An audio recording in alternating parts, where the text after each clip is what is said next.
This is a 2013 Chevrolet Cruze diesel.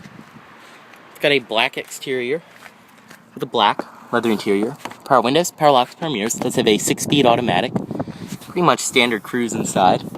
This one is a rather loaded up one. It's your leather wrap steering wheel. You do kind of have a mesh cloth on the dashboard. It's interesting. You can see this one is a turbo diesel, jet black exterior with the black granite metallic interior, 2-liter turbo diesel. So your total price is around $26,000, $27.46 on your fuel economy. You can see your special wheels to the diesel. I actually do kind of like them. And the rear, 2.0 turbo diesel. Your chrome along the rear and a small lip spoiler. Some rear disc brakes.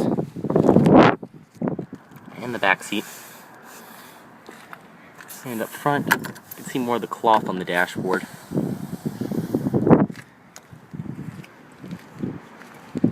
They just have standard halogen headlights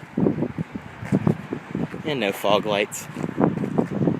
Overall, not a half bad car. No sunroof either.